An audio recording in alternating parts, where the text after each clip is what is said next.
Bueno, bienvenidos a esta charla que lo que estábamos pensando es que tiene un valor especial por al menos dos motivos.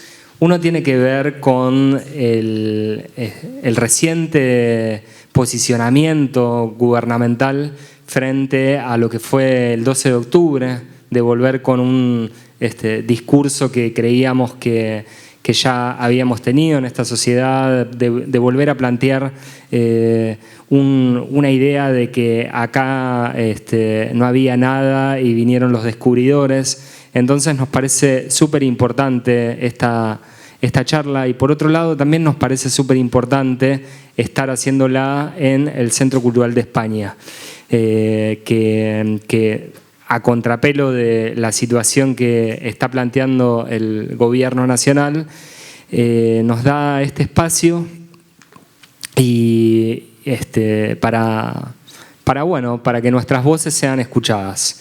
En otros países donde se está haciendo este programa, Armarios Abiertos, se está yendo por un lado más historicista, por lo que pude ver y estudiar de las charlas que se están dando en varios países de América Latina, y acá el foco que le damos son personas hablando en primera persona y atravesadas por la historia de la que vamos a hablar.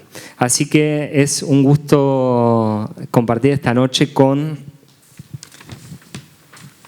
y voy a hacer una breve presentación con David Gudiño, que es salteño y foguino, es profesor de biología de la UTN, licenciado en actuación y arte terapeuta por la Universidad Nacional de Artes. También es dramaturgo, director y productor de teatro. Es creador de contenidos audiovisuales e integrante del colectivo antirracista Identidad Marrón. Su corto Argentina no es blanca participó del concurso TikTok Short Films Cannes 2022, y por su obra El David Marrón, que este jueves y viernes se presenta en el espacio Dumont, resultó ganador del premio Trinidad Guevara Revelación 2023 y está nominado a los premios María Guerrero. Carla Morales, para muchos conocida como Carlita, es travesti migrante, cooperativista y artista de performance. Sobreviviente de abuso sexual eclesiástico en la infancia, activista por los derechos de las personas trans y LGBTIQ, trabajando por una sociedad más justa e inclusiva. Busca, a través del arte, comunicar con la sociedad desde un enfoque emocional, utilizando la performance como herramienta para generar conciencia y transformación. Lucas Olarte, para muchos conocido como Lucky Laputi, es poeta, performer y fundador del Antro Queer Puticlub. Publicó Pasión y Calvario, Diablada, Late y Cuando hay hambre sale nuestro lado más oscuro. En 2024 editó Diablada en Bolivia. Es agitador de poesía en festivales literarios, muestras de arte y fiestas maricas. Y quien está a mi lado, Flor Alvarado, es artista visual, ilustradora freelance y estudiante de la licenciatura en Artes Visuales de la UNA. Activista del colectivo antirracista Identidad Marrón. En su obra utiliza arquetipos presentes en las redes sociales y la cultura popular para debatir sobre la tensión de ser una mujer racializada en el contexto de una sociedad argentina que se autodefine como homogéneamente blanca. Y vamos a empezar con vos, Flor. Buenísimo. Bueno, primero, muchísimas gracias por la invitación, Matías. Para nosotros es súper importante estar acá, más que nada en el contexto en el que nos encontramos a nivel político, a nivel cultural. Hay una disputa respecto a las voces y respecto a los discursos que se encuentran actualmente en la sociedad, en los medios, en el cotidiano. Bueno, puntualmente me gustaría remarcar que yo me identifico como mujer marrona, como artista de la clase popular, y hay algo que me parece súper interesante de este encuentro, que es el remarcar la primera persona desde el cual punto de vista desde el cual nos remarcamos nosotros y desde donde nosotros concebimos nuestras propias narrativas, ya sea desde la disciplina artística en la que nos desarrollamos. Puntualmente yo desarrollo las artes visuales, el dibujo, en diálogo con la pintura y la fotografía, y también muestro un poco de lo que es mi vida personal, un poco de lo que fue mi vida a lo largo de un barrio popular en Villa Soldati, que es el sur de la capital de Buenos Aires, las complejidades que eso implicaron al momento de desarrollarme en lo que es el circuito artístico y también destacar las estrategias que uno desde la clase popular elige y desarrolla para poder existir en los espacios. Espacios que son, bueno, particularmente el arte, como delegados para un determinado sector social, racial, que coincide con la clase media blanca o la clase media alta blanca. Y tampoco me parece como importante marcar que hay algo que tiene que ver con la situación geográfica en la que nos encontramos. Buenos Aires se comprende como el centro del país, como si Argentina fuese únicamente Buenos Aires o la ciudad de Buenos Aires. Y hay una relación en eso, hay una periferia en la ciudad de Buenos Aires, dentro de la ciudad. Y esas periferias existen y están comprendidas por las villas, por los barrios populares, las cuales también tienen productores artísticos, productores culturales, artistas, escritores, obreros, que también están construyendo desde su punto de vista una narrativa distinta. Pero ¿qué sucede? ¿Dónde están? ¿Dónde los vemos? ¿Dónde los encontramos? Tienen los micrófonos. Y también tienen la posibilidad de contar sus historias de la forma en la que les gustaría. A mí lo que me parece interesante desde mi punto de vista artístico es poder mostrar esos intermedios, esos grises, esos matices, donde abunda la felicidad, donde abunda la tristeza, porque no solo nos concebimos como personas tristes como solemos ver en las representaciones, sino que también deseamos, lloramos, nos divertimos, gozamos, tenemos envidia, tenemos resentimiento, odiamos y también queremos venganza. Y es desde ese punto de vista que me gusta mostrar, o por lo menos yo me paro como posición política, para crear artes visuales, para crear representaciones, para representar determinados cuerpos. Bueno, esa bandera puntualmente muestra un poco esta dicotomía o esta contradicción que produce el hecho de ser hija de padres migrantes en el contexto argentino. Estamos empezando a ver nuevas narrativas o como estas narrativas que surgen en torno a las personas migrantes y puntualmente el objetivo en este contexto son las personas migrantes que tienen cierto fenotipo, que tienen cierto color de piel y que tienen cierta ascendencia que corresponde con lo indígena. Sin embargo, hay muchos hijos de migrantes, muchos hijos e hijas de migrantes que son argentinos y que se comprenden en esta doble identidad o en esta doble nacionalidad y que a mí puntualmente también me generó como esta dicotomía y que sin embargo el arte funcionó como ese espacio en el que esta doble identidad podía surgir. Flora, y si uno quiere reconstruir ciertas historias de lo occidental, lo común es como ir a fuentes, ir a los relatos historiográficos y encontrar en esos archivos ecos de lo que fue la historia, poder reconstruir una historia. Pero si uno lo hace con determinadas comunidades racializadas, marginadas,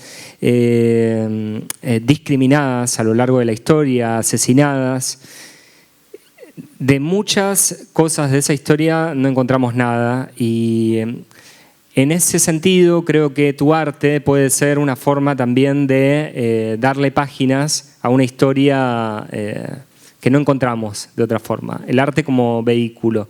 Quería saber qué función cumple el arte en tu vida y en lo que estabas mencionando recién también, en la forma de construirse una historia de ahí donde cuesta a veces construirse. Totalmente. Hay una función del arte que funciona como registro de la historia y también es importante pensar quiénes crean este registro, quiénes tienen la posibilidad de acceder.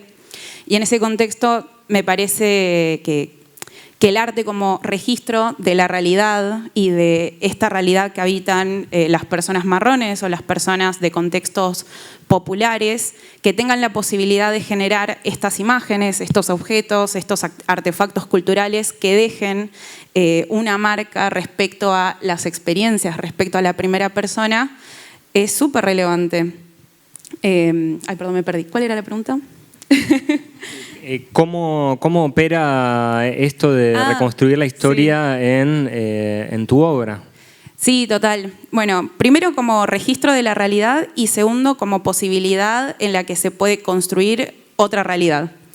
La primera es como la autorrepresentación del contexto que me rodea, de lo que es el barrio, de lo que es habitar el barrio y también salir del barrio y vivir como en esta doble vida, de ser de la clase popular, de estar en espacios clase media blancos que no están como culturalmente preparados para que lo habitemos nosotros.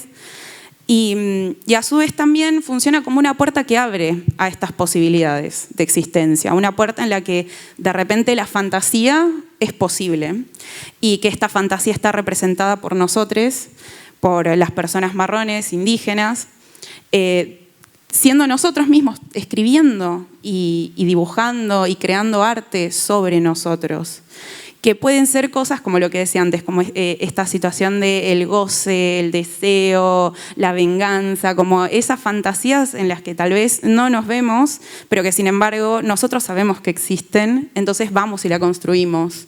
Creo que ahí el arte brinda una puerta enorme que puede generar otra realidad. Y Flor, ¿qué onda con los circuitos tradicionales del arte? ¿Encontrás un espacio? ¿Qué podés contar de eso, de tu obra en los espacios? Y bueno, me pasó que estuve en Arteba, que es como un circuito más mainstream, como más tradi, y fue en particular con el equipo ELA, y esa como una de las experiencias como más próximas que tuve, pero también he estado exponiendo en museos, y hay una beta en la que yo veo que hay una posibilidad o que hay gente que está queriendo abrir puertas para que estas narrativas sean cada vez más. El contexto político y social es un poco desalentador, porque también es como inevitable no salir a la calle y ver todo lo que está sucediendo. Sin embargo, también siento que a nivel estructural hay un interés en poder generar más espacios y poder generar alianzas. Yo creo que también las personas que se encuentran están como dirigiendo estos espacios, organizándolos, hay algo de querer torcer como ciertas narrativas y querer un poco traicionar los estándares blancos, eurocéntricos, como más normativos. ¿Y qué te pasa, por ejemplo, cuando vas al Museo Nacional de Bellas Artes? ¿Sentís que de alguna forma estás representada? Y yo lo primero que hago es ir a ver La Vuelta del Malón de Lavalle, que es un cuadro que es emblemático, y también interpretarlo, ¿no? Como desde el presente. Podemos analizarlo, hacer reversiones. Me parece importante poder ver el arte con los ojos del presente, pero también entender el contexto. Eso me parece mucho más relevante, el contexto en el que fue realizado. No sé si todavía me encuentro representada. Representada me encuentro, en cuadros así. Lo interesante sería poder ver qué otro tipo de representaciones y qué otros artistas vamos a poder encontrar en el presente y en el futuro. Creo que ahí está como la beta, esa es la puerta abierta a la que tenemos que empezar a apuntar. ¿Querés que pongamos alguna obra en particular para que puedas hacer algún comentario?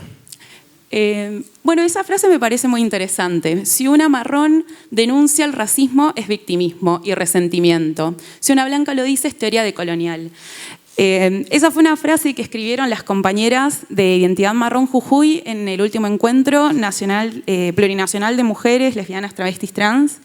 Y muestra un poco esto de la importancia de la perspectiva en primera persona, de que quienes tengan los micrófonos sean las personas marrones, y que no sea a través de mediadores o intérpretes que traduzcan o que vayan a tener una experiencia en el contexto y ahí en base realicen su trabajo, sino que sean las mismas marronas o marrones o las personas racializadas de contexto popular quienes puedan realizar esa teoría, llámese teoría o llámese producción artística. Hay un deseo, que para mí eso es lo más importante, hay un deseo de querer poder hablar en primera persona y escribir el propio destino. Y Flor, en cuanto a comunidades originarias y tu estudio como historiadora del arte, ¿cómo hacían con si podés contar un poco las representaciones gráficas de comunidades originarias? Y a mí me gusta pensar un diálogo con lo que es lo originario, con lo que es lo andino o lo ancestral. La realidad es que yo me identifico como una persona que proviene de un barrio popular, en un contexto de la urbanidad, y a su vez hay un diálogo con la cultura andina que viene de mis padres.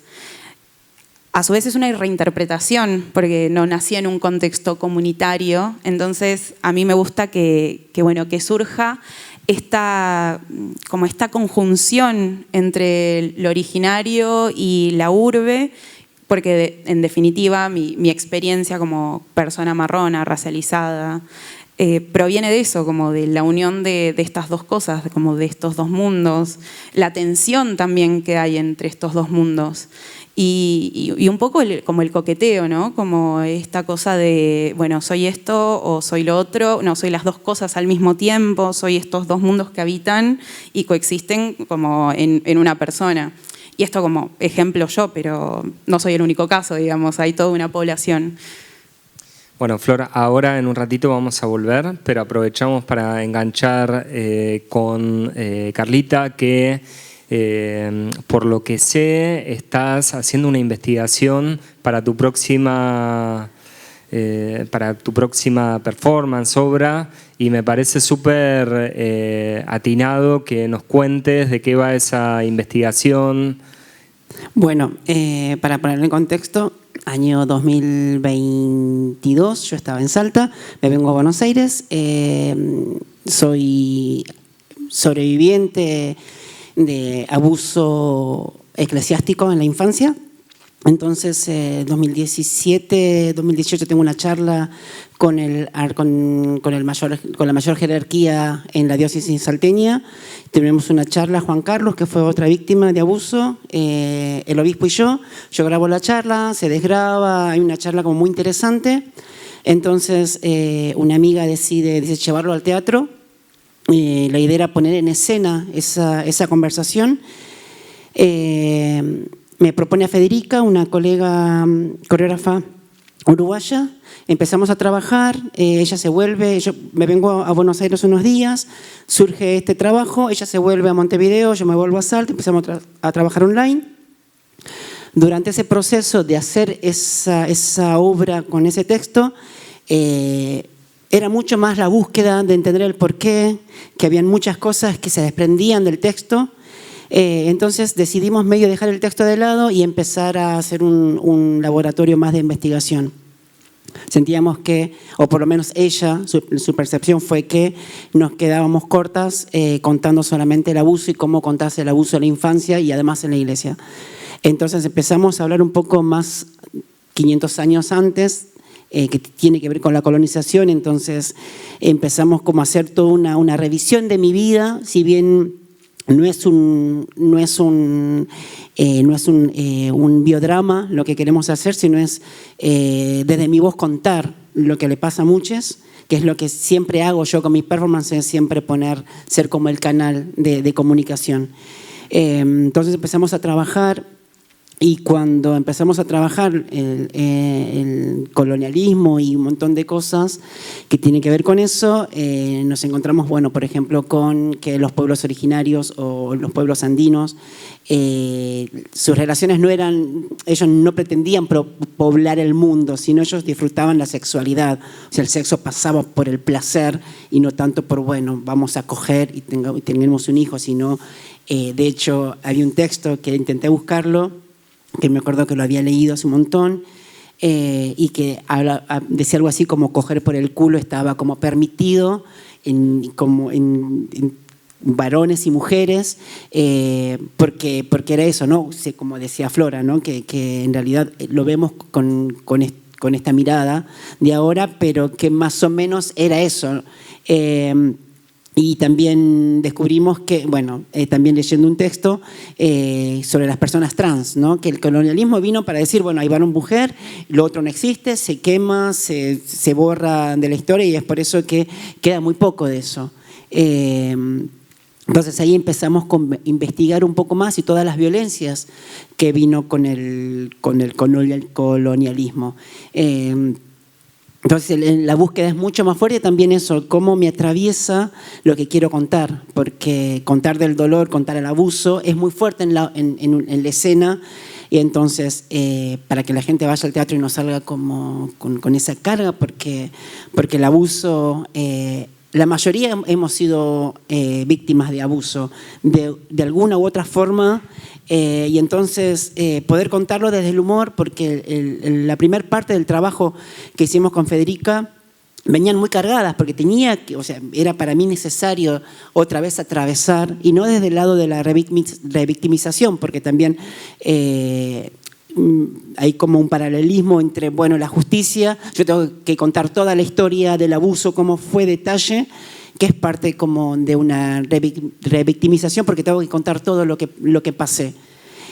Y en este proceso de hacer la obra, porque también como el juicio, porque esto fue llevado a juicio y nunca hubo un juicio, porque lo que hace la justicia salteña es dar lugar a la prescripción. O sea, esto quiere decir, bueno, no hablaste tiempo, cagaste, no hay justicia. Aunque la justicia episcopal lo declaró culpable a este cura, le sacó el estado clerical y todo eso. Y entonces para mí, una de las preguntas que nos hacíamos con Federica era, ¿qué quería yo con esta obra? Como fue esa pregunta, ¿qué querés con esta obra? Y para mí fue como sanar, es parte, si no hay una justicia ordinaria que me va a dar justicia, porque paz no me va a dar, no me va a devolver nada de lo que ya pasó, sino para mí es eso, ¿no? Justicia y llevarlo al teatro, por así decirlo, porque también quiero que sea una obra que no solamente esté presentada en el teatro, con la caja negra y las luces, sino si la puedo llevar a un centro cultural que ni siquiera hay en mi pueblo, un teatro, sino llevarlo a la plaza y hacer una obra de teatro ahí. ¿No? Como pensar también el lugar elitista que tiene el teatro, que yo no vengo de una villa, vengo de un pueblo chiquito a 40 kilómetros de Salta capital, donde parece que el tiempo se detuvo. Rosario de Lerma se llama el pueblo, está a 40 kilómetros de Salta capital, pero es eso, ¿no? Ahí se hace la siesta, la gente tiene una pausa para caminar, que no es Buenos Aires. Entonces hay algo que a mí me trajo de Buenos Aires, que es entender que había otra vida. Recién comentaba tras bambalinas Maxi, que hablaba de la revista NX, años 96, 95, yo conozco esa revista con 16 años en Salta capital, una revista totalmente homosexual, donde había noticias, y para mí era la primera vez que entendía desde lo LGBT, sin tener las herramientas, que había otro mundo, un mundo diferente, un mundo posible, con mi hermana, que en ese momento no era mi hermana, era un hermano marica, que él tenía otra vida, que nos mostraba otra vida, y entonces también poder pensarnos de otro lugar. Quería ponerlas en contexto para entender un poquito mi vida. Vengo de papá y mamá juntos, heterosexuales, que todavía están juntos, un privilegio de no haber pasado por una separación. Tengo 2 hermanas trans, entonces tengo una vida diferente. Porque mi infancia me la construí con mis hermanas, no esperando o haciendo cosas escondidas, sino poniéndome los toallones que hacían de pelo, las sábanas que hacían de vestido. Entonces la compartí con mis hermanas y entonces pensé otro mundo diferente. Cuando analizo esa situación estoy en un lugar privilegiado en cuanto a las personas trans, cuando incluso maricas y tortas han tenido que hacer sus cosas, no poder contar que le gustaba tal compañerita o tal compañerito, sino guardárselo y encontrar una complicidad, y yo no tuve que pasar por eso. Entonces me pone un poco más adelante, por así decirlo, más o menos para entender el contexto, ¿no? Que no es que yo soy una iluminada privilegiada, sino que he tenido ciertos lugares, he tenido amor, he crecido en una familia también amorosa. Entonces he pasado un montón de lugares que la gente no lo ha tenido. Entonces eso también es parte de una construcción. Y Carlita, cuando uno piensa historia, vos decías, hay un texto que por ahí que no lo recordabas. Por lo general se tiende a pensar en lo escrito, en los manuales, en enciclopedias. ¿Qué hay de importancia en valorar eso que tantas culturas han tenido y que es denostado, que es la historia oral? La historia que seguramente en tu familia se ha transmitido, en la comunidad. Sí, y también se va perdiendo eso, ¿no? Yo te contaba recién que en breve vamos a estar en Halloween, que le llaman, y que en nuestro pueblo, todavía en Salta, llamamos el Día de Todos los Muertos, el Día de Todos los Santos. Se hace una ofrenda, se hace un pan con forma de escaleras, de angelitos, de animales, se hace toda una ofrenda. Entonces, como yo, digo, mi mamá es la última generación que lo está haciendo, por lo menos ella, nadie lo hace. No sé si mi hermana, la más chica, lo irá a hacer, seguramente sí, porque vive ahí, pero yo ya lo perdí, y entonces pensando en cómo vuelvo a eso, porque esa es identidad, ¿no? Sobre todo en este contexto creo que hemos perdido identidad, y es volver a agarrar eso, ¿no? Todo bien con Halloween, la paso bien, la paso chido, como dicen, pero agarro lo que es para mí y también resignifico, ¿no? Porque yo conozco de mi familia muy poca gente que murió, entonces quizás puedo hacer una ofrenda a la gente más cercana que conocí. Incluso, ¿no? Cuando recuerdo a mis muertas, siempre la primera es Efi. Y después empiezo a contar mis muertas también, ¿no? Porque a veces yo me ponía del otro lado de enfrente de las trabas y decía, no, bueno, son ellas que tienen sus muertas porque yo no pasé cierta marginalidad o no viví cierto contexto marginal. Pero de matrimonio igualitario para acá, que empecé a tener contacto con la comunidad trans, también he tenido mis muertas, ¿no? Pía Baudraco, que la conocí, después viene Efi, entonces empiezo a contar también. Entonces también pienso en que mi altar sería para Loana, en que mi altar sería para Diana, en que mi altar sería para Efi. Y hacer eso, ¿no? Como también esa tradición que me lleva, porque también creo que voy creciendo y siento la necesidad de tener que crear la identidad, ¿no? Si bien también eso, soy una mina que se vino a Buenos Aires, que de hecho soy muy urbana para lo que soy acá, pero también el arte me pone en otros lugares y me doy cuenta en ese lugar de privilegio que estoy por marrona, ¿no? Que incluso muchas veces fui como la exótica en el grupo, entonces la traba marrona, listo, vengo, la agarro, ¿no? Y entonces estoy en este lugar que claramente aprovecho, y cuando en la última experiencia, una de las últimas experiencias que tuve, que fue en el Buenos Aires Fashion Week, no, jamás me pensé verme ahí, y contar esto, ¿no? De decir, bueno, soy una marrona y me pagan, porque voy también, empiezo a hacer valer este lugar en el que estoy, porque me pasaba antes que me decían, che, ¿querés venir? Quiero hacer mi tesis, me ayudé, entonces yo me iba a tal lugar.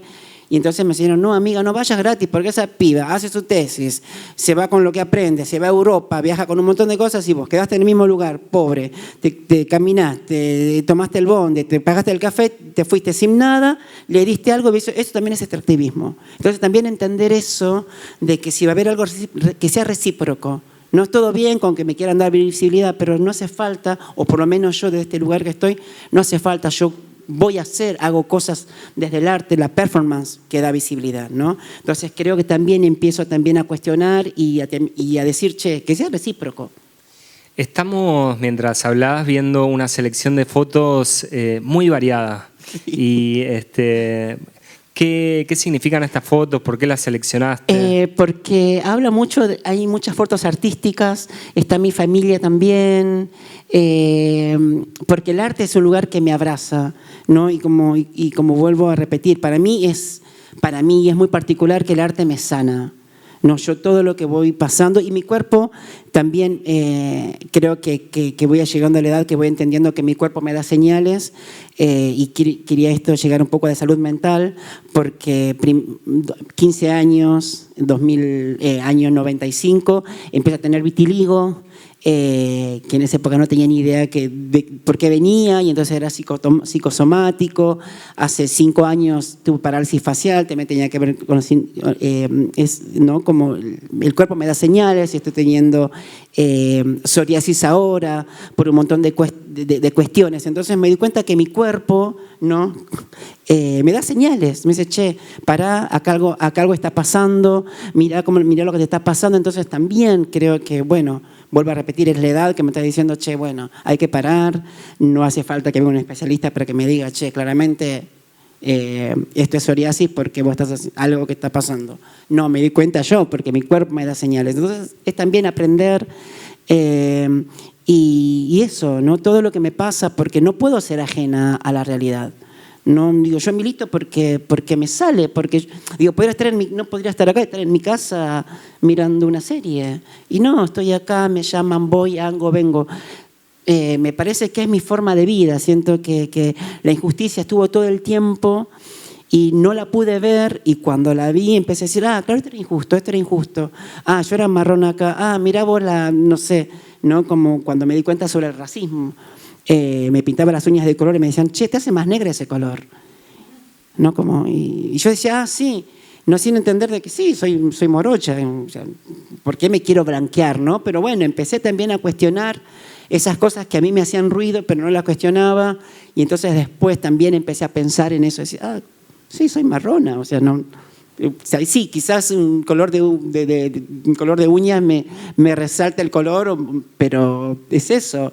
Y entonces también abrazar, ¿no? Cuando me vengo, creo que también el desarraigo hace que yo empiece a abrazar mi cultura, porque también me fui muy enojada de Salta, ¿no? Entender de que como era un lugar que yo no quería estar, creo que fue más fácil para mí dejar, ¿no? Decir, bueno, esto no es mío, entonces me vengo mucho más libre. Pero también me sentía céfala de identidad, entonces empecé a agarrar, escuchar la música, no sé, la quena, el folclore, aunque me pueda pelear, ¿no? Con el folclore, y agarre a Violeta Parra, a Susi, no sé, empiezo a agarrar a ciertos artistas, ¿no? que me convocan más que al chaqueño. Bueno, gracias. Vamos a volver después cuando abramos un poco el diálogo. Y David, para repetir una pregunta que le hice a Flor, ¿qué espacio ocupa el arte en tu vida y qué función?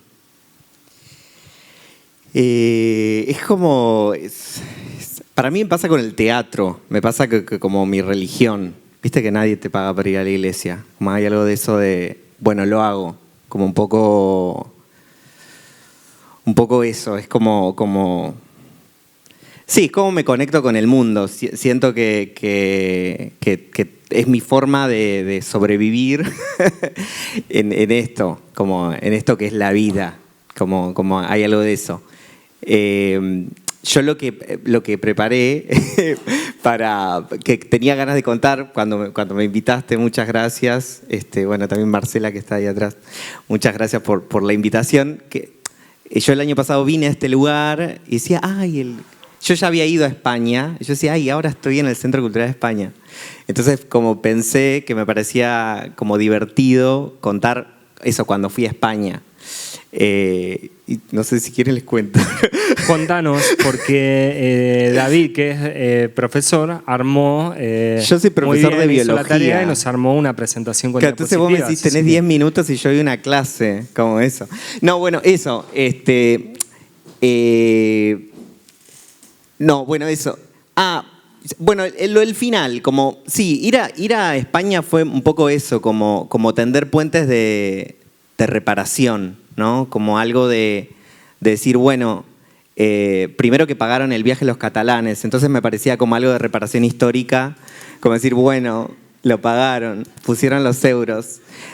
No, si querés pasar, no me acuerdo qué sigue. Ah, bueno, me invitaron de Casa América Cataluña, o sea, fue casualidad, alguien les recomendó, él dijo, che, estaban buscando a alguien que haga humor, no sé si haga humor, pero bueno, se le recomendaron, y dijeron, che, este chico, y bueno, y ellos, como hay algo de... También, que me dijeron estos amigos que me recomendaron, los europeos, y te dicen que sí, es sí, ¿viste? No es como, bueno, más o menos. Entonces ellos se comunicaron conmigo en diciembre del 22 y me dijeron, este es el mail que yo les mandé porque tuvimos una reunión con Pedrito Strugel, que bueno, él es mexicano, inmigró, nació en Argentina, en realidad, Pedro.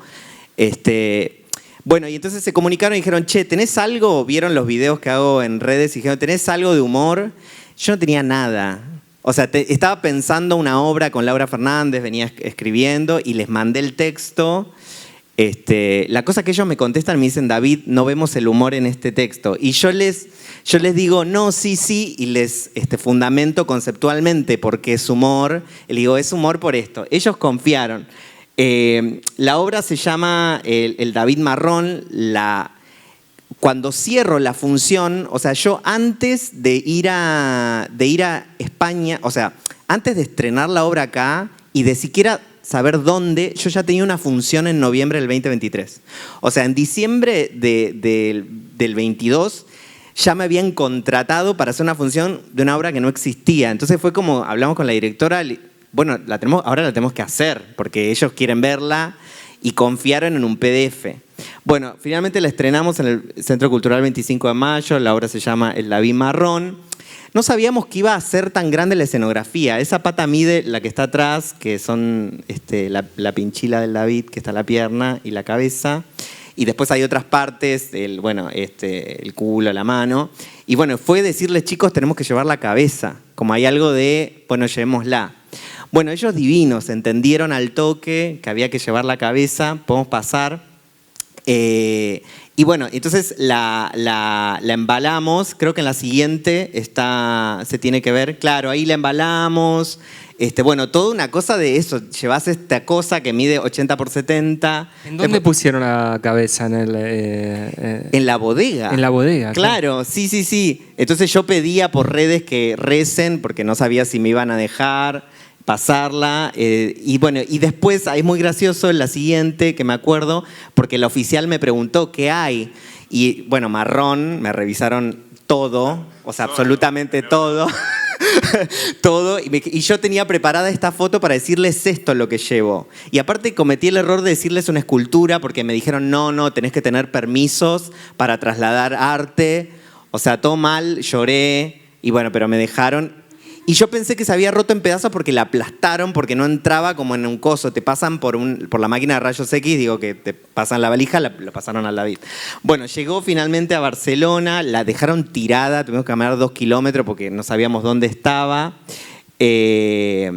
Yo, nada, estoy de novio con un chico blanco, entonces lo mandaba a él a que hable para que me resuelva alguna cosa. Y lo siguiente, no sé qué sigue. Ah, bueno, llegó a Casa América, nada, allá, Casa América Cataluña tiene como esta misión de crear puentes y llevan artistas latinoamericanos. Y yo, ahí creo que arranca la otra parte, lo siguiente. Nada, bueno, ahí le quedó una piña al David, tenía como una piña en la pera. Como la gente me preguntaba por redes, me decía, mostramos cómo llegó. Todo el mundo revolucionado en Casa América con la cabeza. O sea, toda la cabeza, creo que en el 2023 dije la cabeza 10.000 veces, porque era ahí todo el mundo la cabeza y todos estaban como revolucionados. Bueno, presentamos el libro Marrones Escriben con América Canela, que estaba allá, gracias a Casa América podemos presentarlo en el espacio Born, que es un espacio precioso de la memoria, allá en Barcelona y en Cataluña. Y después lo que quise hacer es, si pasamos, nada, está el famoso Coso de Colón, el monumento al señor. Y entonces, bueno, yo estuve investigando un poco y esto se comenzó a hacer en 1882 por un concurso y en 1888 lo inauguran.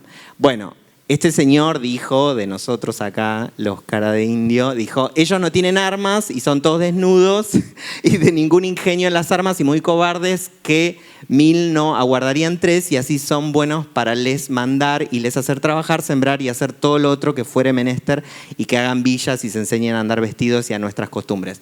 Yo mientras preparaba hoy esto decía, bueno, algunas cosas lo lograron, digo. Algunas cosas lo lograron.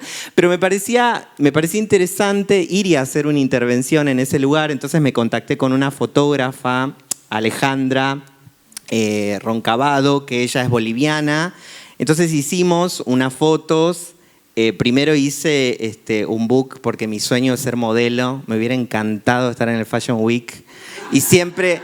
Sí, llámame, sí, va gratis. Yo voy gratis. Te juro que si yo quiero hacer, yo hago todo para ser modelo, te juro. Si me dicen, venía a hacer la campaña de Aguayos en Perú, yo cancelo esto, me voy allá, no tengo ningún problema. Acá hay un conflicto de y intereses. Que le estás arruchando el piso a Carlita. No, si hay lugar para todos. No. Bueno, aprovechemos, hicimos estas pavadas que me encantan, yo me invento como marcas y qué sé yo. Bueno, pero después hicimos la foto seria, que es esta, aquí mi cara de indio que la colonia no pudo borrar. Que me parece que es eso, ¿no? Finalmente, digo, es esta cara de indio que es, digo, los genes, digo, y por eso voy a lo de profe de biología, digo, en la entreverada de genes, en genética, cuando se junta el espermatozoide con el óvulo, digo, ahí no hubo colonización, digo, ahí no puede... Digo, ahí no entras.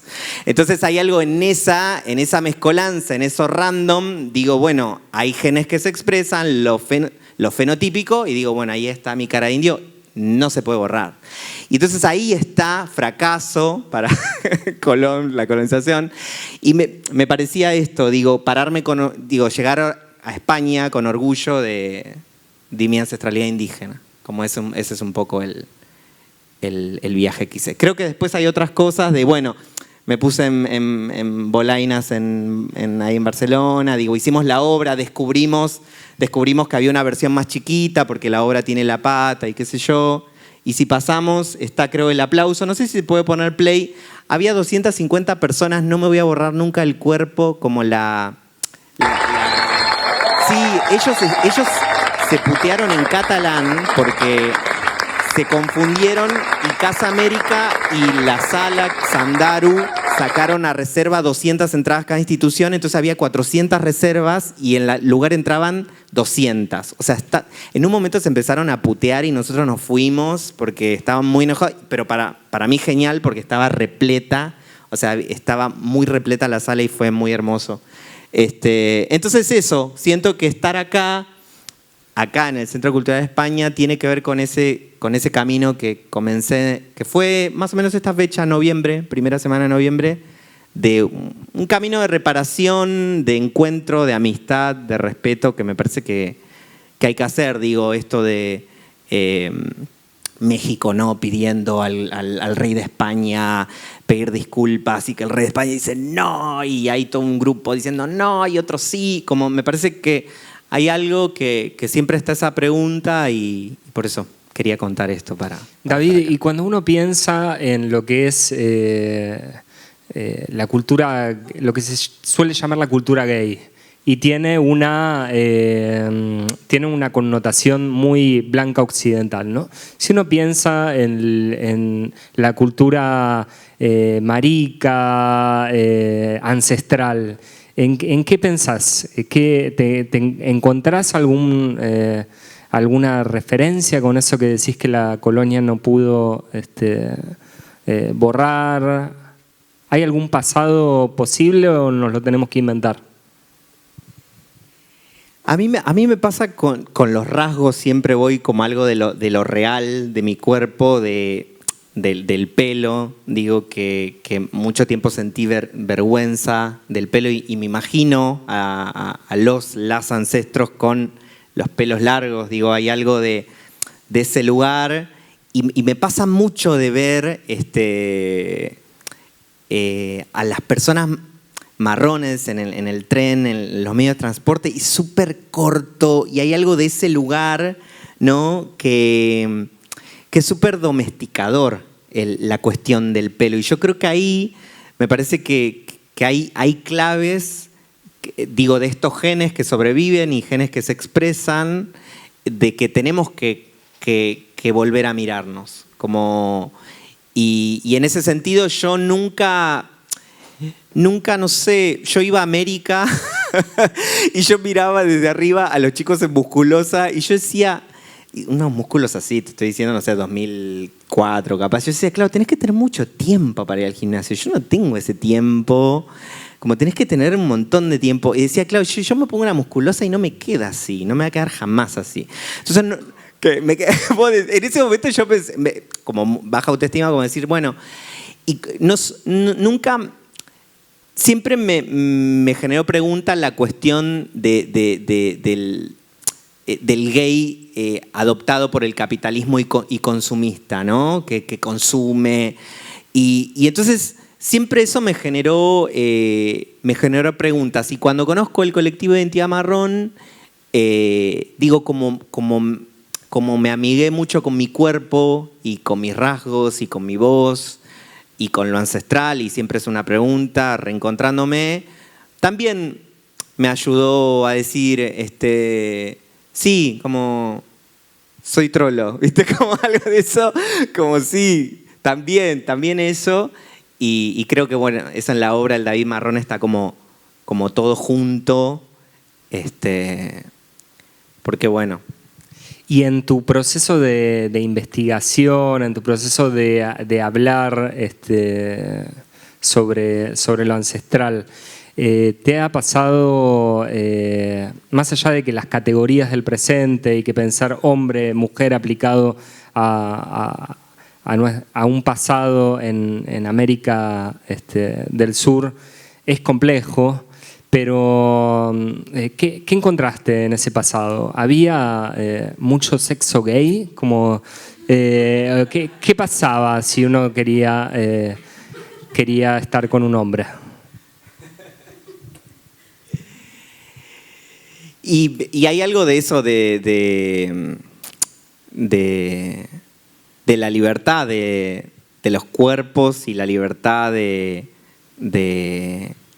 los ancestros, que es un poco, bueno, lo que habla también el colectivo Identidad Marrón, como volver y digo, el archivo como privilegio, no tenemos un montón de esa historia, como no tenemos registro, es difícil, y los recursos, incluso, bueno, si vos te pones a pensar no hay estadísticas en Argentina sobre el racismo, digo, y es como cómo llegamos a los recursos. A mí me pasa de que gracias a esta charla pude hacer ese recorrido, ¿no? Entonces digo, bueno, es lo mismo para reencontrarse con esto que vos mencionás, ¿no? Con cómo eran los encuentros sensoriales, sexuales en los pueblos originarios. Son preguntas que me parece que lo que necesitamos es, yo particularmente soy actor, entonces siempre hablo del origen del teatro argentino, que hay un lugar de decir, bueno, que es el Juan Moreira, que es un gaucho que estaba orgulloso de salir a matar indios sin pedir plata. Digo, ese es el héroe nacional del teatro argentino. Y se olvida la teatralidad del pueblo Selknam, por ejemplo, en Tierra del Fuego, o de los Huichis, que también tenían rasgos de teatralidad. No había un dramaturgo, pero había rasgos de teatralidad. Vos entrás a cualquier lugar, mismo, digo, y con el gobierno anterior también, Ministerio de Cultura, el teatro comienza con Juan Moreira. Y decís, che, ¿qué había? Antes había también. Entonces, bueno, así es que nos toca, digo, a nosotros, a revisar eso. Bueno, muchas gracias, David. Y creo que Luqui quiere empezar compartiéndonos una poesía, ¿es así? Dale, sí, es así. Voy a sacar de mi culo este libro, que es Diablada. que este libro lo edité en 2020 con la editorial Socios Fundadores, y esta es la reedición boliviana de 2024. Y las imágenes que se están proyectando atrás es de mi visita a Bolivia, en La Paz, en el Museo de Folclore, el Museo de Folclore y Etnográfico, en donde justamente hay una muestra de máscaras de diablada de las distintas zonas de Bolivia. Porque ya son todas diversas también, no son todas iguales, como la ven los argentinos. Quería leer el poema que abre el libro, que se llama Intra. Intra. De una flor de cantuta salieron, la chola de las trenzas largas, el indio con manos de cemento. Sus perros callejeros se lamían la sarna. La chola les tiraba chuño fresco. El indio les fundió una casa de barro. De la sangre salieron gallos de sal. Picoteaban las ciruelas rubias. Sacaron los ojos a los perros. El más negro huyó, tirando el telar aguayo, descosiendo las trenzas de la chola. Las grietas de su piel se llenaron de pena. Volvió sus ojos violáceos. Solo pudo sembrar hierba amarga. Enfermaba a los animales. El indio vio cómo sus manos se deshacían. Un polvo gris que partió la casa en dos. El gallo de la cresta podrida se ennegreció. Era un cóndor con garras que degollaban. Trajo al sol para que encienda la casa. Cenizas y plumas donde hubo un maizal. Pueden aplaudir. Se puede decir. Ah, muy serias, muy serias. Acá somos todas divertidas. Luqui, Dispara. contanos qué es la diablada y cómo llegás. Bueno, para mí la diablada es la representación de muchas cosas las que estamos hablando ahora, ¿no? Como hay festejos indígenas justo en el proceso en que las cosechas terminan, entonces tienen como ese pequeño descanso donde ya cosecharon todo antes de que empiece de vuelta la siembra. Y cuando llega España, ya sabemos, con todo lo que conllevó eso, que yo igual no lo veo de una manera tan... me voy a poner polémica. Yo no la veo de una manera tan negativa o como algo que nos deben o algo que deberían retractarse. Siento que es una posición fácil y un poco primaria de ver la historia, ¿no? En un mundo que se maneja a través de conquistas, a través de luchas y a través de la sangre de los de abajo. Es una concepción que tenían los mismos indígenas también. De hecho, los españoles se alían con los pueblos a los que los grandes reinos indígenas conquistaron, y gracias a eso logran conquistar tanto como al Imperio Inca como al Imperio Azteca. Lo dejo ahí. Pero bueno, era como estos reinos, estos imperios se manejaban, eran imperios, o sea, tenían una vasta cantidad. Pero bueno, no me alejo tanto. Cuando llegan los españoles y ponen su religión, la religión católica, que ahí sí podemos tener otro tipo de visión, una religión donde se basa la moral, empieza a llamarse diablada a este festejo en el que por 8 días los indígenas, después de haber hecho su trabajo correctamente, sin ningún tipo de descanso durante todo el año, Tienen 8 días para festejar. 8 días en donde pueden hacer lo que quieran y generalmente se da esta cosa de la máscara, se da esta cosa del disfraz, se empieza a formar los carnavales y es una concepción que une un poco a Latinoamérica, que une un poco a la zona andina, ¿no? Que se puede pensar lo andino o la cordillera de los Andes como medio la columna vertebral de Sudamérica y donde se sostiene, en donde hay algo como mucho más ancestral, como mucho más difícil de penetrar. Hay una resistencia, ¿no? No es lo mismo el territorio de Río de la Plata, llano, que el territorio de los Andes, ¿no? Parece casi un territorio al cual los españoles no pudieron penetrar tanto. Lo han cruzado y eso, pero es un territorio mucho más rebelde. Y eso es lo que siempre me interesa, ¿no? La rebeldía.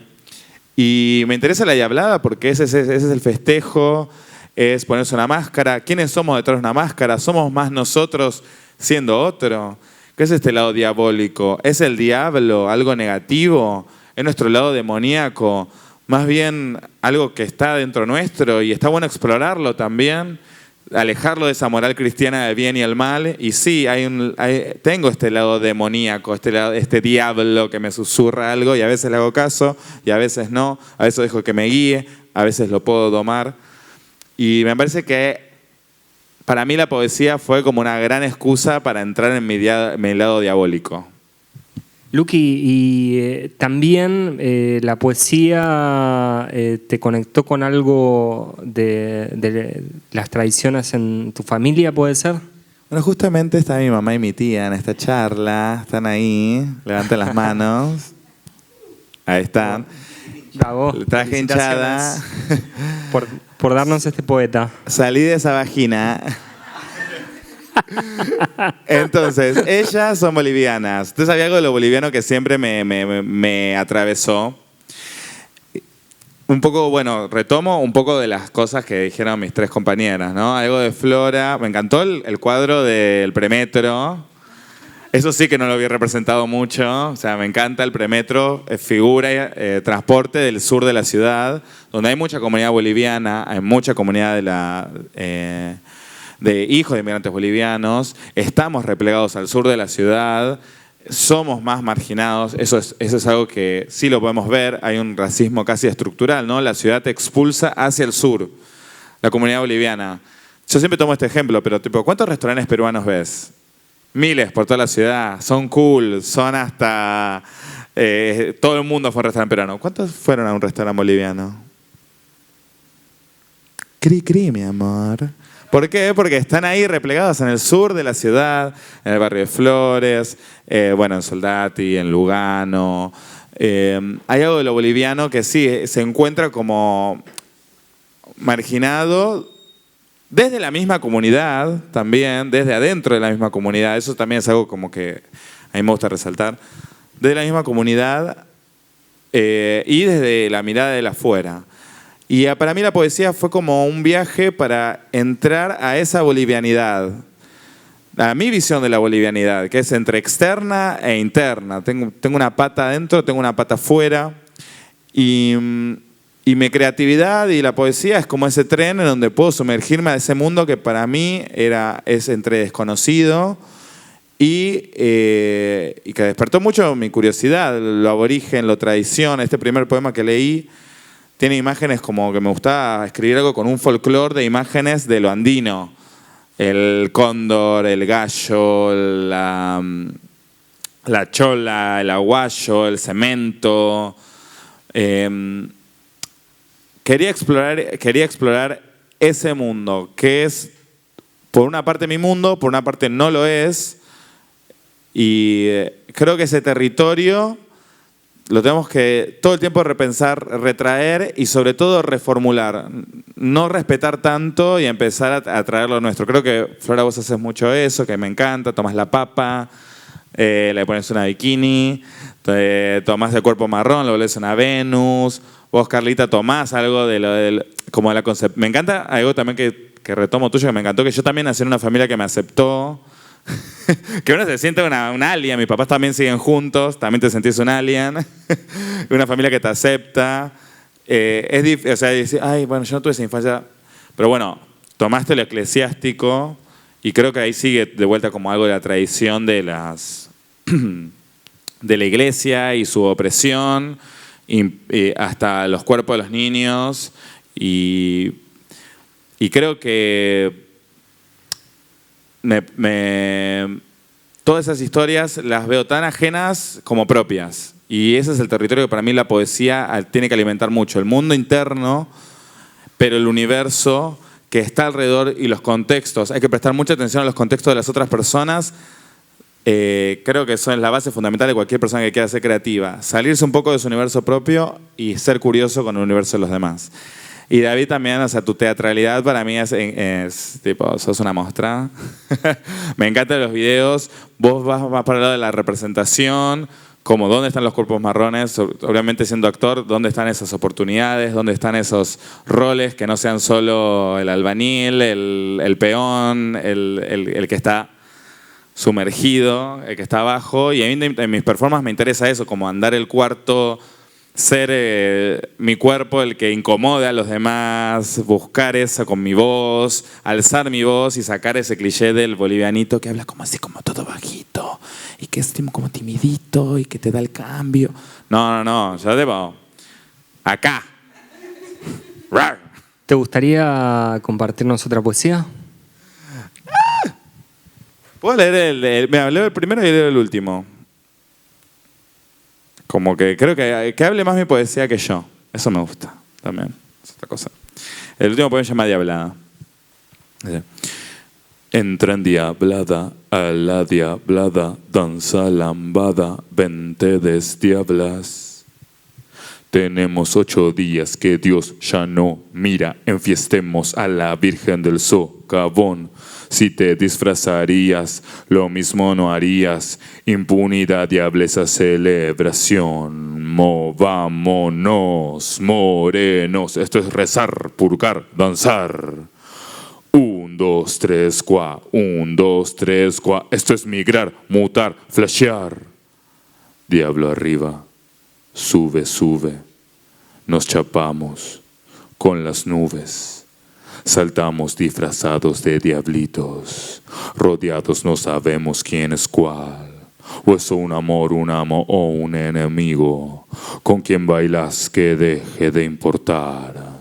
Y baje en, baile en, saye en, tintinea todo tu, todo. Y salte en, baje en, mame en.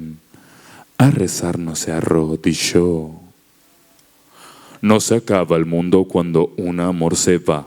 Podría estar bailando bajo algún diablo disfraz. Disfrútate y entrégate a ciegamente celebrar. Guerrilla sensorial a tiranía del mirar. El chiru chiru me llaman a mí por robar tu corazón. Le fundí en metal y ya es cascabel de mi pantalón. Trácate, trácate, tra, tra, tra. Tu chipote, mi nalga en acción. El subsuelo está que se raja. Esto es orgía y procesión. Cuando yo bailo tiembla la tierra porque soy caporal. Cuando arrasa el año deja quemado al gran maizal. Hay nubes de harina, no dejan ver qué nos deparará. Solo se sabe, cambias de traje en cada carnaval. Llorando se fue y me dejó solo y sin su amor. Sabor moreno, saca lo discriminador. Parcero, Panagüey, boludo, cumpa, weón. Unámonos, salgamos de 1492. Unámonos, salgamos de 1492. Baila con tus demonios, abraza tus demonios, coge con tus demonios, doma a tus demonios. Bye bye, demonio yo, demonio vos, demonio somos todos.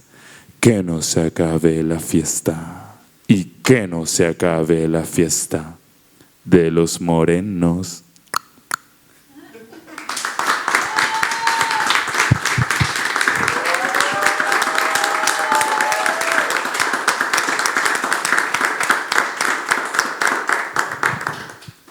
quiero invitar a que les hagan alguna pregunta, aprovechen que tienen estas 4 personalidades reunidas. No sean tímidos. La verdad que un lujo haber escuchado sus presentaciones. Así que, ¿preguntas?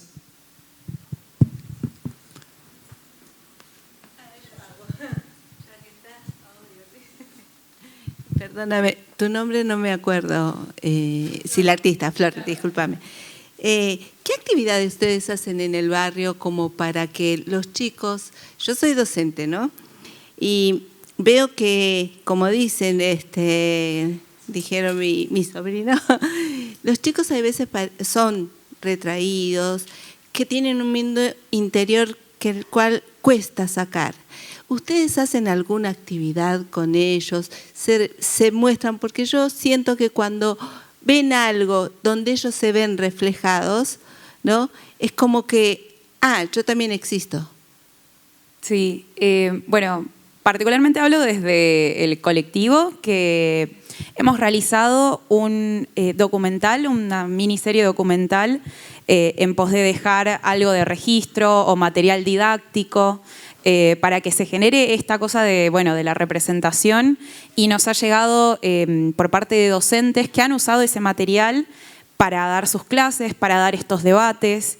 Y después, por otro lado, hace 2 o 3 años más o menos sacamos un libro que se llama Marrones escriben, perspectivas antirracistas desde el sur global, y teniendo en cuenta como la parte académica, generamos como material y contenido que tiene que ver con referencias, que tiene que ver con definiciones, ponele, y una parte en la que también se habla de la experiencia, desde las artes visuales, desde las artes escénicas, desde ser educadores populares o militantes de base, como estando en los barrios, y poniendo en primera persona todas estas experiencias, también como destacándolas.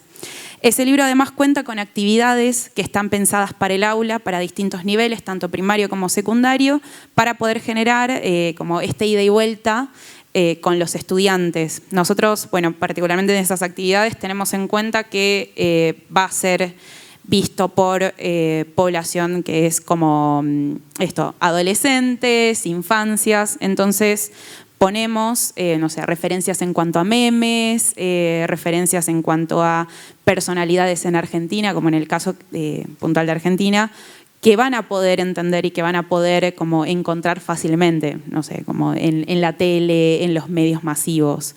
Entonces hay una búsqueda de poder generar como material pedagógico que pueda existir y que se dialogue en el aula, ya sea desde el espacio de ESI o desde el espacio de las artes plásticas.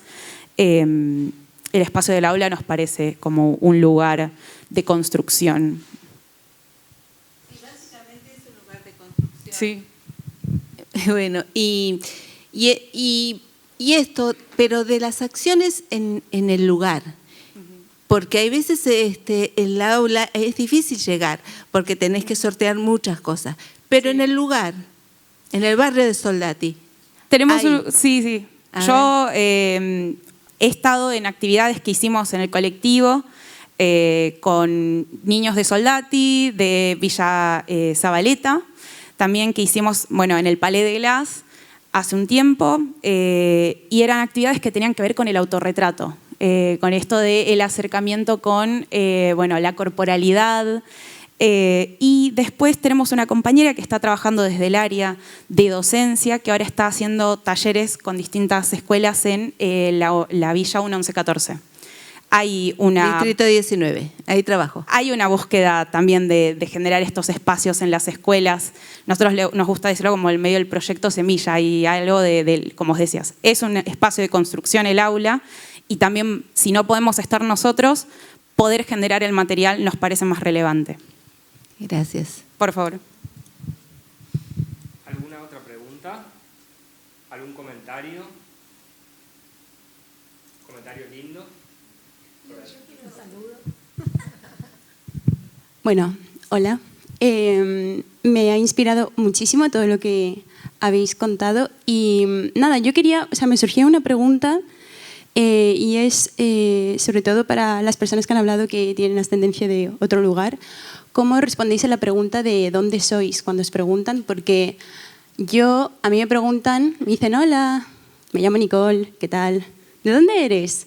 Ah, ¿de España? Y es como que se me quedan mirando y dicen, falta una parte de la historia, ¿no? Entonces como que me acostumbro a decir de España, mi familia de Perú.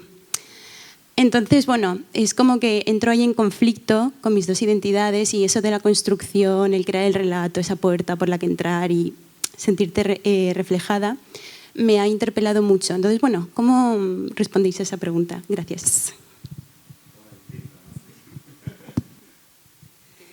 Creo que eso lo vamos construyendo también, lo que yo voy a repetir esto de la identidad, ¿no? Yo también cuando fui a Europa en 2019, también me preguntaba de dónde era, pero les hacía como, y me lo preguntaban siempre argentinos, sobre todo, fue eso lo que a mí me pareció muy flashero, que me lo preguntaban argentinos, porque me veían, me escuchaban porteña o algo similar al porteño, pero me veían una cara que ni siquiera argentina. Entonces era como, hacía tipo un cortocircuito y le decía Argentina. Y claro, y no entendían. Y es como, sí, porque soy salteña, entonces tenía que explicar de dónde era. Y acá también me pasa, ¿no? Como, ¿de dónde sos? Y yo salgo mucho, eso, yo también habito en muchos lugares donde hay gente que no es, o es porteña, y no es tanto de Buenos Aires. Entonces también me pregunta de dónde soy. Y siempre digo, Argentina, salteña, si bien puedo tener una discusión incluso con los límites, ¿no? Porque digo, me siento más colla que porteña o que argentina incluso, ¿no? Digo, porque si no también me quedo en los límites de Argentina y entendiendo que mi cultura siento que eso, que soy más boliviana y peruana, que de hecho me leían en Europa boliviana y peruana, pero pero incluso me la leían afuera, porque bolivianos y peruanos que estaban en España, o por lo menos en Cataluña, estaban en los supermercados. No digo que de hecho yo me sentía reflejado cuando salía al súper a comprar. No, yo decía, bueno, pero están acá y no están en otros lugares, pero bueno, ese es el lugar de privilegio que me da el arte de viajar y estar en otros lugares.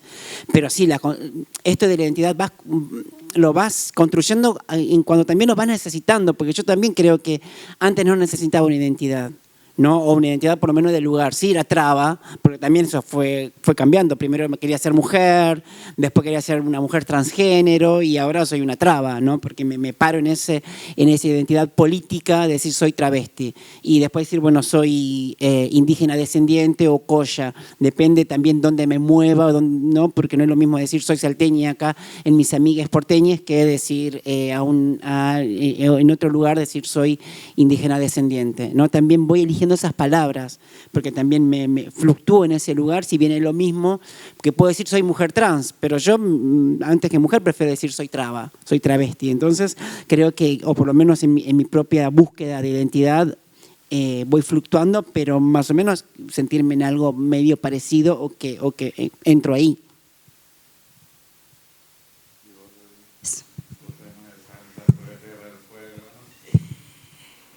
Estaba pensando, claro, pasa que tu acento es como... Terrible, terrible. ¿Eh? O sea, sí, es como... Es como decir... España. El acento del colonizador. No, si no entra. No, pero es que además cuando voy a Perú, estamos en un restaurante y mi madre dice, cállate porque nos van a cobrar más. Y cuando me escuchan claro, hablar, me dicen, no, tú eres de España. Es como policía de la identidad, ¿sabes? Como, no, tú no eres latina porque tú te has criado en España. Entonces para mí es como, entonces, ¿soy o no soy latina? Es como policía de la identidad todo el tiempo, no sé. Sí. A mí me pasa que estaba pensando, me parece que se está cerrando un poco mi círculo. Hace mucho que alguien me pregunta de dónde soy. Como que no sé, como que hace un montón. La verdad, me pasa, siento que ahora si alguien me lo preguntaría, parece que vendo Herbalife, pero no, Identidad Marrón me ayudó tanto, me cambió la vida, que es como cuando alguien me pregunta dónde soy es, ay, que entiendo, como pobre, viste, como que digo, como que pongo el peso en el otro, como más que en mí, de yo tener que explicar, digo, como me pasa un poco más eso que no me preocuparía, creo ahora. En el 2010, cuando frente a 80 personas, yo decía, ¿de dónde sos? Me preguntaba un grupo y yo decía, argentino. No, vos sos de Vietnam. Te juro que ahí se destruía mi corazón, hacía... Como que ahí sí era una gran crisis. Ahora siento que es eso, es como más ganas de saber. Y hace poco incluso de buscar en el archivo, le pedí a mi papá, tenemos una foto de mi abuelo, y nos pusimos a buscar con mi papá y encontramos el acta de defunción de mi abuelo, que se murió a los 39 años, y él era boliviano, y Celso Gudiño. Y, mirá, entonces mi abuelo, y entonces mi papá me decía... Mi papá me decía, hacete el pasaporte boliviano. Le digo, porque me dice, no, escuchá lo que me dice mi papá. Ay, esto queda grabado. No. No, me dice, no, porque si hay una guerra te vas como a otro país. Como decir, como una cosa así. Entonces me parece una genialidad. Y yo decía, me dice, igual fíjate, porque capaz que son más complicados que los de europeos sacar el pasaporte boliviano. Pero digo, bueno, como que también es eso, como meterme más, me parece que es eso. Ahora es una pregunta que me anima tipo a meterme más en eso y de correrme del lugar de vergüenza que quizás todavía me queda. Bueno, yo no tomo alcohol hace 34 días. Estamos medio, sí, marronas anónimas. Creo que está buenísima la pregunta. O sea, me encanta conocer a alguien de padres peruanos con acento español. Me chipeaste el cerebro. Me encanta. Creo que habla mucho de la territorialidad, que es algo que tenemos que empezar a tener en cuenta. Creo que el territorio que ocupamos es el que forma nuestra identidad. A mí tuve una charla hace poco con un chico, Masi Mamani, que es de Tilcara, iba a decir Tijuana. Seguro que ahora la conoces. Bueno, me comentaron de tu familia, fue muy gracioso que estuve con ellos. ¿No te dijo un noviazgo, dijiste? No, lo conocieron en un festival. Pensé que había... Se la chupé. Bañadas en YouTube.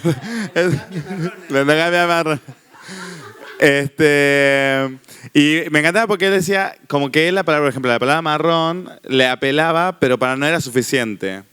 Como que hay algo de la marronidad que sí nos sirvió como para despertar algo en nosotras, de una unión, pero a lo mejor él se sentía, por ejemplo, más cómodo con la palabra colla, que habla de su territorio, habla de un territorio que está marcado, habla de un territorio que quiere habitar, de un territorio por el que quiere luchar también, ¿no? Y como vimos, obviamente somos todas marronas, pero no es lo mismo la marrona que está en Salta, que lo único gay que puede agarrar es como una revista que a tu hermana te trajo de un viaje en Buenos Aires.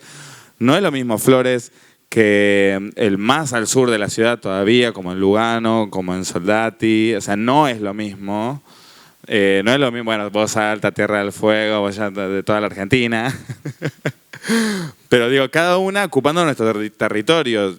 Así como yo me ocuparé de esta ciudad, tampoco tengo mucho en común con Masi. Y dije, me gusta pensar. Fue un debate interno también mío, ¿no? Digo, ni tan boliviana, ni tan argentina, recontraporteña. Entonces como me siento más blanca, no soy de la villa, no tengo de la marginalidad.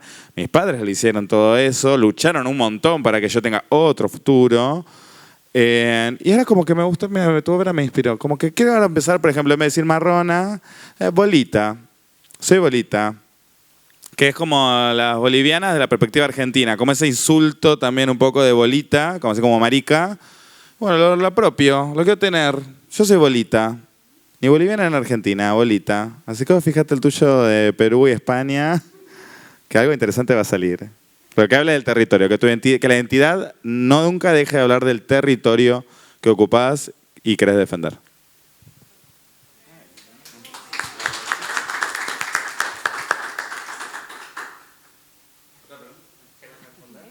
Bueno, yo pasé porque ya había hablado. Yo dije, cedo. No, yo creo que un poco como yendo por esa línea, hay algo como en el humor, en estas preguntas que suelen ser incómodas. Uno habita como los lugares de la vergüenza, de querer escapar también de eso que representa, a lo que uno como le adjudican. Pero al final del día también es como hay algo ahí que después de que me preguntaran eso era como, bueno, pero tengo algo de boliviana también. Como, y está perfecto, es como, y sí, soy re boliviana, ¿y qué? Como, y también nací acá, y en Soldati, como, ¿y cuál hay? Como, ¿cuál es el problema? Creo que, no sé cuándo fue el momento, no sé si tuvo que ver con el encuentro con el colectivo, como esta cosa de abrazo medio comunitario, colectivo, de encontrar gente con historias similares, a los que en algún momento le produjo vergüenza, miedo, ansiedad, las cosas similares que a vos, que de repente te hace dar vuelta a la página o dar vuelta de tuerca a eso en particular y dejas de habitar como ese espacio de vergüenza para habitar el orgullo, la risa, como reírte de esas situaciones incómodas o no, qué sé yo, también es como lo hablo desde mi propia perspectiva, desde mi propia historia, digo, ¿no? Pero hay algo de ahí, como del encuentro con el otro que también como que te acuerpa, del encuentro con el otro que comparte una historia o comparte esa incomodidad que un poco me hizo como sentir como más tranquila con ciertas cosas. Como decir, sí, tipo, soy bolita, ¿y qué? Como, sí, tipo, nací en Soldati, Villera, ¿y cuál hay? Como, ¿cuál es el problema? Así que eso, ese es mi aporte. Estamos con el tiempo ya cerrando, así que agradecerles que hayan venido, agradecerles también a ustedes, no hubiera sido posible. La verdad que bueno, está para desgrabar y armar algo a partir de esta charla porque me parece que fue súper rica y diversa. Y les invitamos a tomarse una copita. Y gracias, Mati. Gracias por estas mesas de lujo que nos armás. Tuvimos un primer encuentro el mes pasado, vamos a tener otro encuentro el 12 de noviembre con otra temática que después vamos a circular, pero bueno, cada fecha se supera. Y después estos encuentros quedan en el YouTube del CESEBA, así que bueno, los vamos acopiando. Muchas gracias por venir.